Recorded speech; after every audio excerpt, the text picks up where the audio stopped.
Alright, so today I'm going to show my top least valuable comics in my collection. So now what I mean by that is the price that I would get if I sold these would make it such that I would never sell it. Like, a lot of these are kind of worthless or very low priced, but they mean a ton to me. So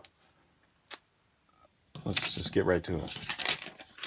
It's kind of goes somewhat in chronological order as far as when I got the books, but let's see. All right, so this is one of the first books I ever got. I have no idea who got this for me or when exactly it showed up. I just remember having it as a little kid. 1980 it was published. I assume that's when I got it. I don't recall reading it too much. I don't think I could read this back then. It's a little advanced. It was kind of scary to me. There was like, I remember being kind of terrified by some of these. There was some monsters in here or something, but it's one of the oldest books in my collection. Yeah, I remember being, so this, I remember this somehow upsetting me. But yeah, it's one of the oldest, and you could see I wrote, I was learning how to write, so I was writing the Flash. And man, I stared at this border that they made all the time. It was awesome. So very cool. Yeah, like, you know, I would get nothing for this thing, but to me it means so much. All right, next one. I think I got this, you know, it's not necessarily a comic book, but I got this, I think, somewhere around the same time. And I always thought the art was incredible. I'm not entirely sure who the exact artist is. A lot of them are like signed Walt Disney, like this.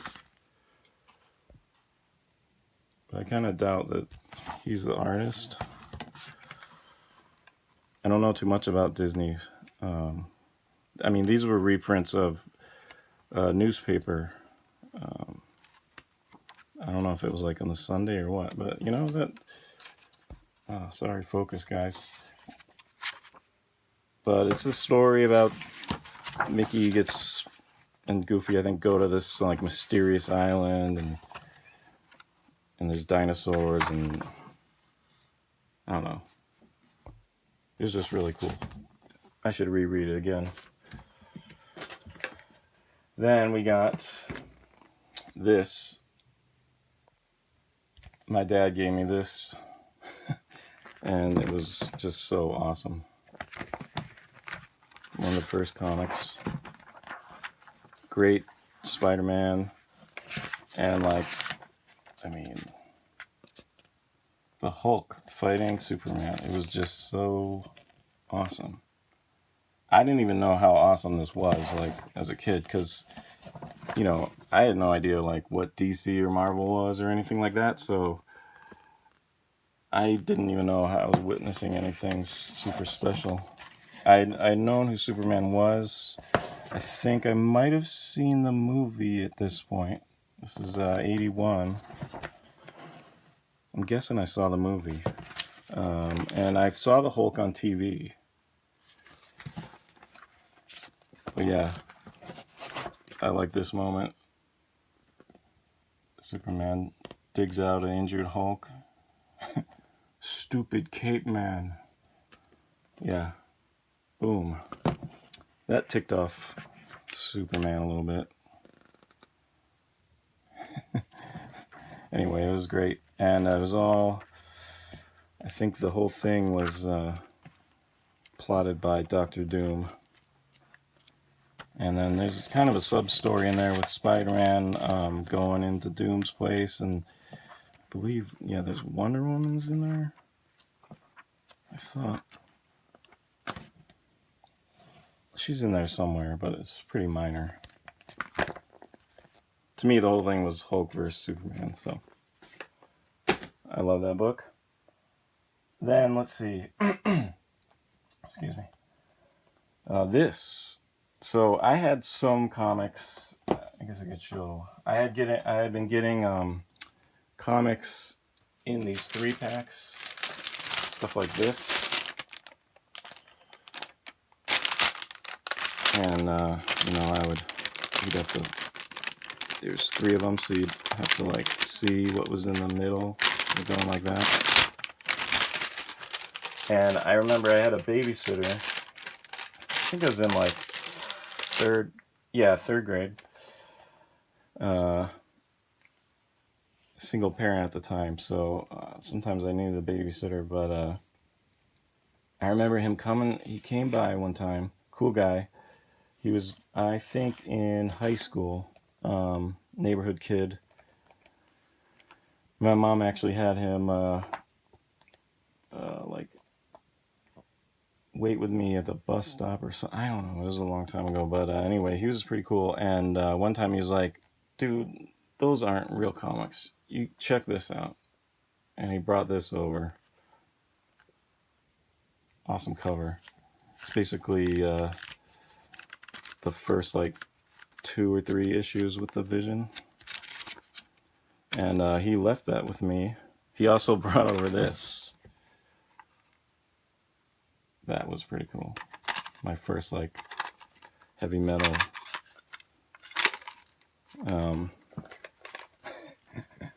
Unfortunately, a year or so, or maybe less, he tragically died in a car accident. So,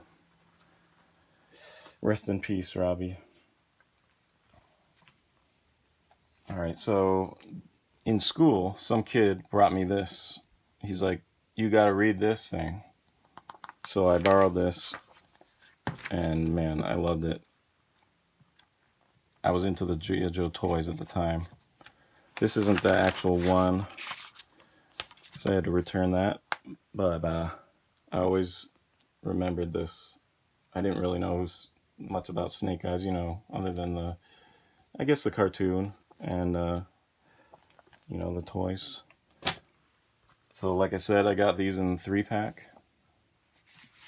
Still got them. These are the same ones. Amazing. And this is when I started to really get an idea of like, wow, these comics every month, like they keep going. There's like a continuity here. I don't want to miss them, and all like Stan Lee's stuff like, "It happened in the issue blah blah blah," or "Stay tuned next month." So I was starting to kind of figure out, like follow the number, and you might,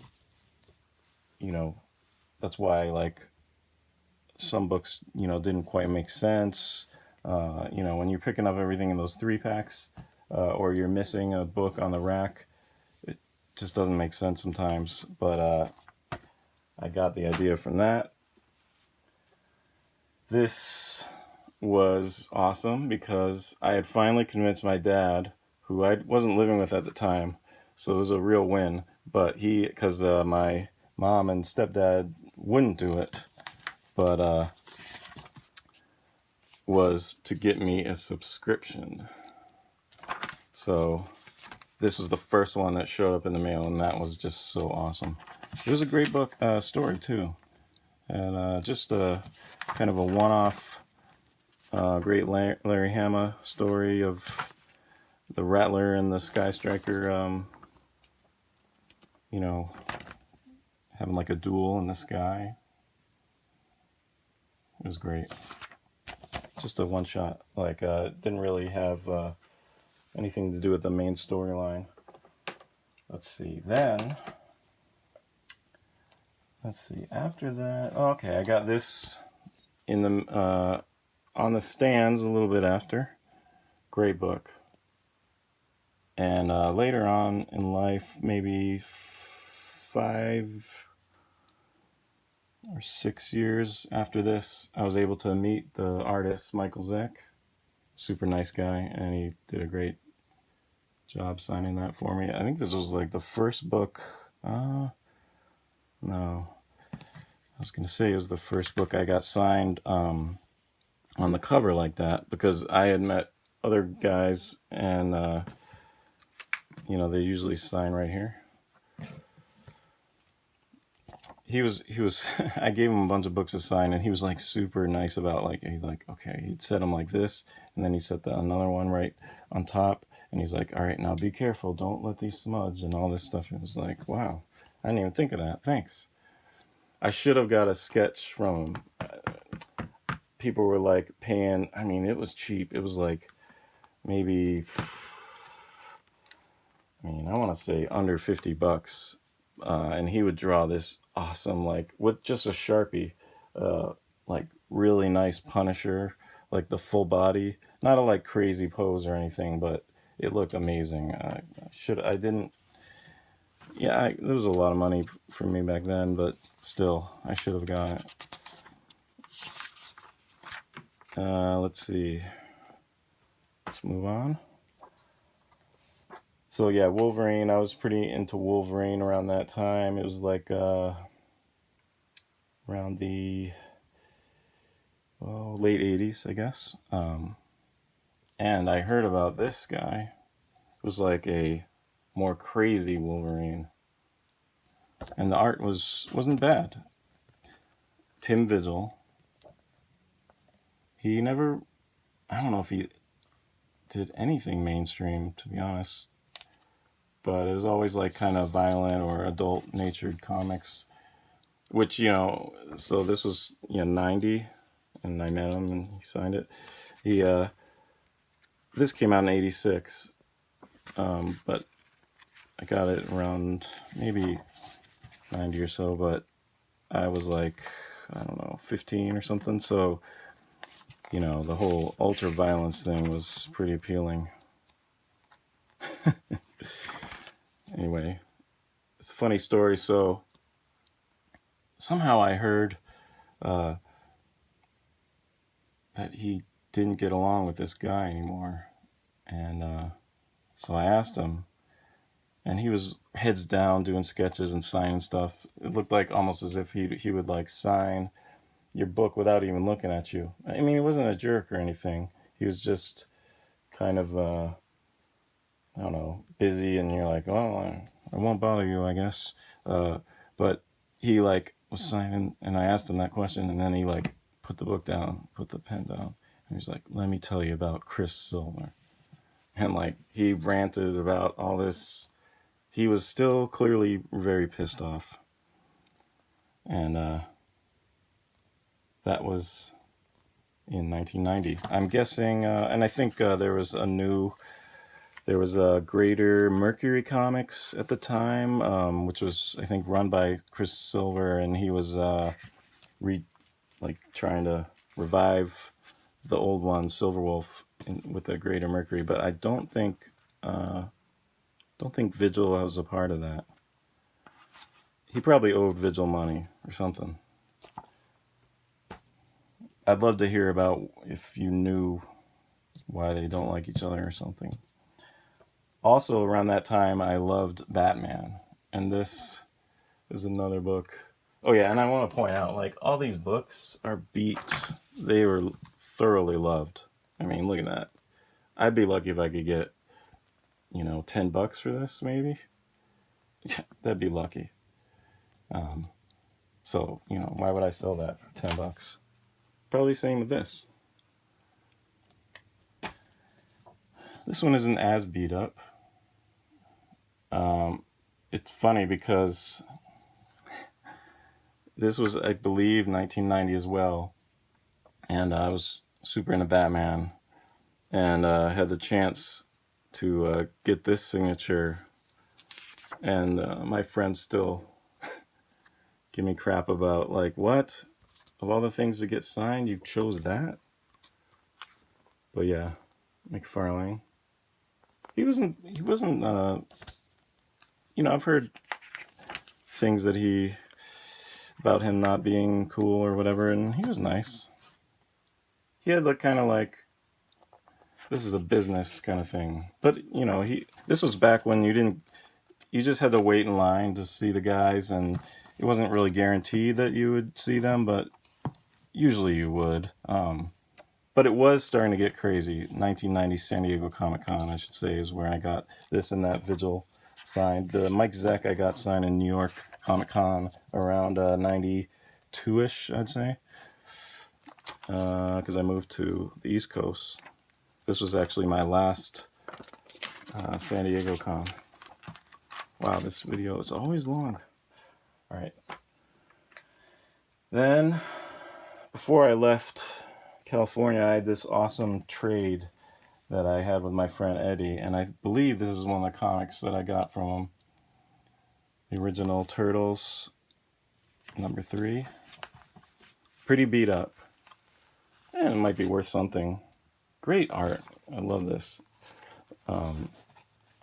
I was a big fan of the Turtles before 1990, and I guess that's why I wanted this one. For the life of me, I can't remember what I even traded, Ed. But what I like about this is later on, I got to meet Kevin Eastman in Massachusetts, and he drew the little turtle head on there. He was super nice too. Let's see, around that time, let's see, that was, so I moved to Massachusetts, then I was starting to maybe not get into comics too much. I was starting to concentrate on what I was going to do after high school and stuff, and I really like artwork, and so I started to pay more attention to what I thought were great artists, and one of them was this guy, Barry Windsor Smith. Look at that, that's awesome. And he had new stuff coming out in Marvel Comics Presents, Weapon X. This is funny, so I was like, I didn't like those other stories in those, so I cut them all out and stapled together my own Weapon X, all of them. So I got this one. There just wasn't trade paperbacks back then. Marvel especially was just not good at doing trade paperbacks.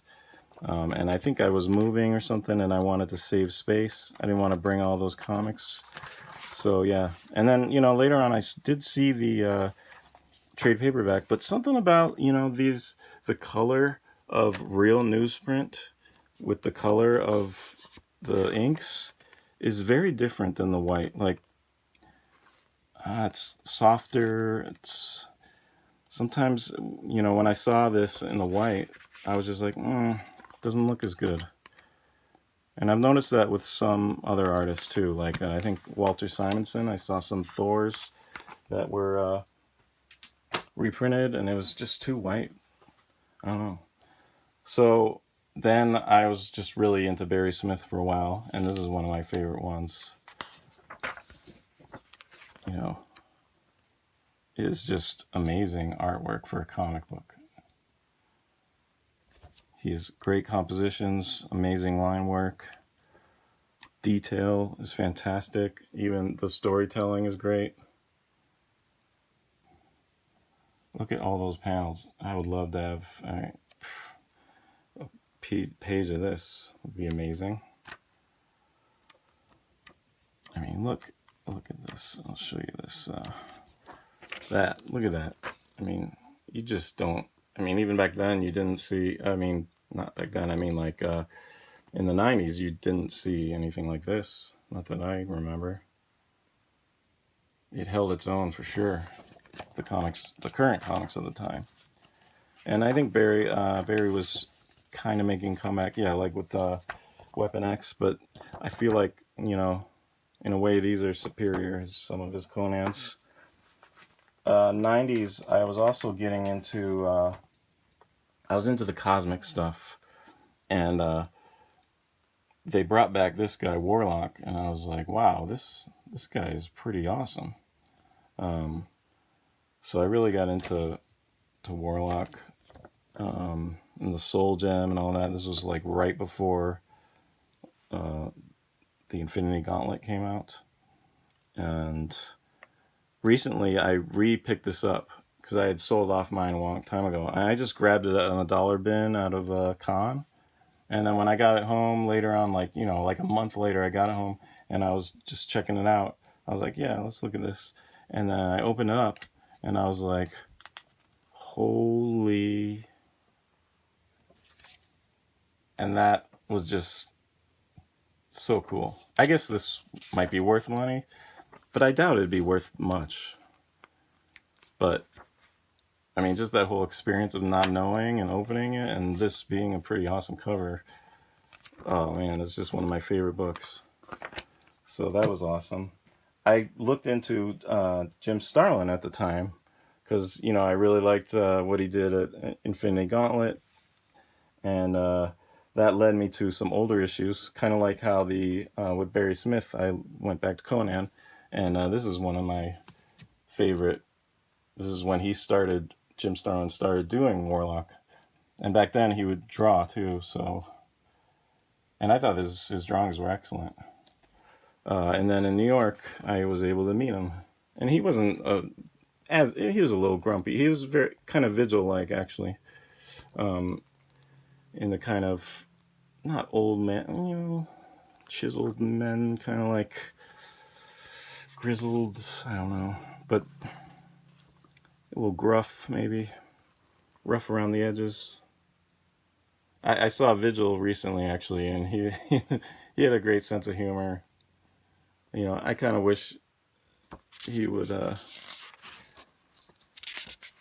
don't know, I wish he would do something that would bring him a lot of money or something, because I feel like he's one of the hardest working guys out there, Tim Vigil. But anyway, Starlin, he's got a lot of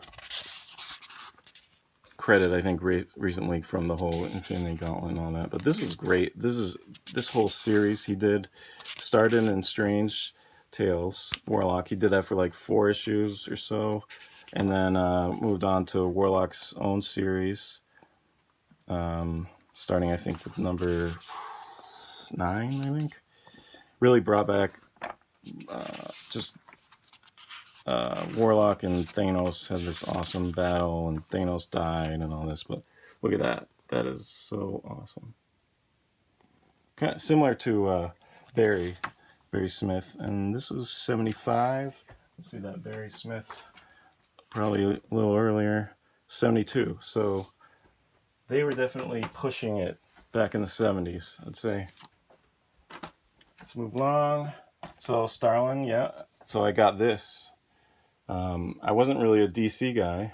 I did like Batman, but so I got Cosmic Odyssey. This is number 4, which introduced me to Dr. Fate, which I really liked.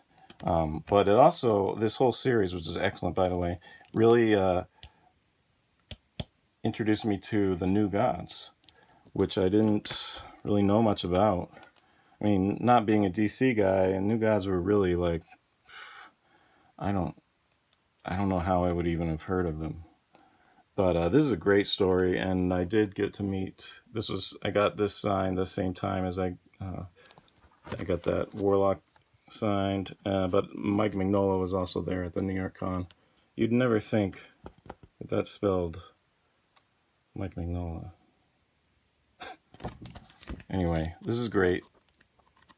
A funny thing is when I asked Starlin, like, well, why don't you draw? Like, what do you think of the guy? I love your art. I wish you'd draw again. And what do you think of the new guy drawing Warlock? I think it was Angel Medina at the time. And I was like, kind of like, come on, you gotta save it or whatever. And he was like, oh, I think he's doing fine. So props to him. So I looked into the New Gods, and holy, it took me a while to understand Kirby, and I had warmed into Kirby before I tried these books out. But so by the time I got these, I kind of understood that Kirby was more about being dynamic, you know, kind of new. Like he wanted his pages to feel new, action and all this. Like it wasn't really about like the rendering, you know. It wasn't like a beautiful, you know, Barry Smith, like the greatest drawing of an apple ever. You know, it was more like, holy, this is a comic. This is epic. This is, and compositionally with the shapes and the flow, it was just like amazing. And even this, like, this does have elements, I think, of Barry's. Boy, I don't know. Like this is something you'd put on your wall, like a masterpiece drawing. But then, you know, action. But so if you don't know, these two books, New God 7 and Mr. Miracle 9, are like the origins of the New Gods, but the kind of like the prequels, like what happened before. It was like around the birth of Mr. Miracle and oh god, Orion, yeah. So it was like how all that stuff got started, why they like switched babies. You know, Orion came to live with the High Father, and Mr. Miracle lived with Darkseid. It's been a while since I read it, but this is, it's kind of like a two-parter. Like I forget which is first. I think this one's first, but this continues on. Like it's like the young ones. Excellent. See, so around that time, yeah, I wasn't really buying comics. It took a lot for me to even get a comic, like new stuff. One of them that I did like, though, was this Bisley. I really liked the painting of this Batman. I knew Bisley from his Slain stuff in 2000 AD, but he kind of... I think, yeah, he did Lobo, but I don't think Lobo was nice paintings like this. So this was a real treat.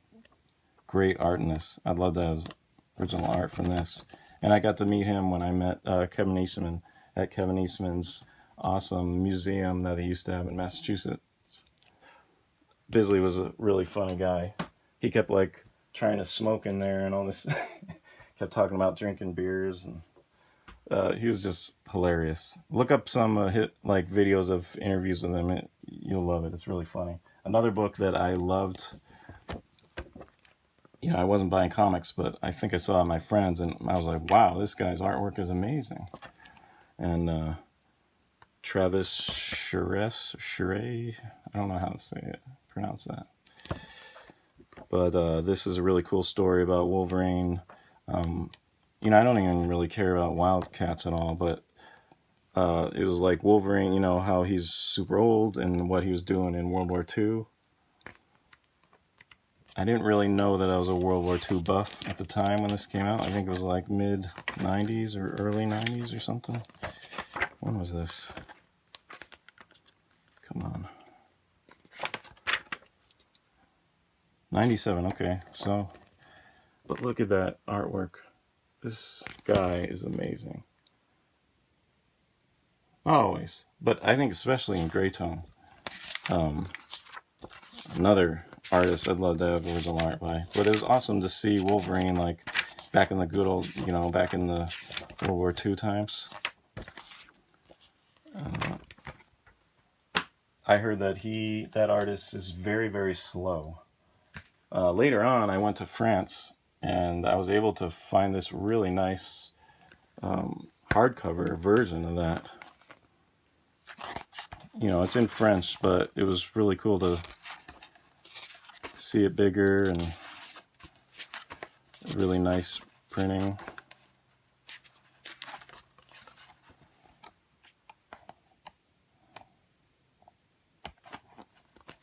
I bet my phone is going to cut out soon. Okay, so yeah, into World War II stuff. And it really reminded me of this book. which was Wolverine in the past, again, in World War II time with Cap. Great team up, these guys. Jim Lee, nice Jim Lee book.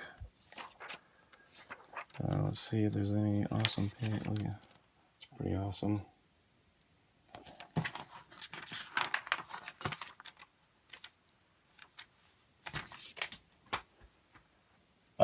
My first Captain America book was this. I got at a garage sale. I was like, wow, 12 cents. This is amazing. This was probably in the mid 80s. I don't recall liking the story or reading the story even too much, but I always loved the cover. I thought this monster was pretty stupid looking, but I don't know. It is a pretty cool cover. And it was like my first really old comic, which I really liked. Then later on, this came out. And man, it just reignited my love for the gold, it started maybe my love for the Golden Age Marvels. And you could see, like, these are beat up, these books. The covers are falling off. Great Cap stuff. And this Zero came out, which is pretty small, but it goes into the whole creation of the Human Torch more. And it talks about the inspiration, and there's some pinups. You know, I looked at this today, and you guys can tell me if you know, he had this Doctor Doom, and I wondered, like, I mean, I assume that's Mephisto, but is there a connection there? I don't know. I have to look into that. That's pretty funny. Pierce Brosnan. I'm glad they didn't do that. So yeah, Golden Age, I started to get into it. That Marvel's really just was the final nail in the coffin. And it was a while after that I actually bought some, but here's just a few of my, it's not worth it for me to sell Golden Age, these ones, because, what I'd get just wouldn't be worth getting rid of it. So, like, this was one of the first Golden Age things I ever bought. It was just like a cover and a couple of pages, but it was like super cheap. It was like $10 or something. And I just loved that cover. It was awesome. And I just hang it up in my house. And it's kind of fun to have stuff that you really like that isn't valuable. You don't have to worry about it if it gets ruined or you don't have to worry about theft or anything. You just hang it up, or if it gets faded or whatever. That was really cool.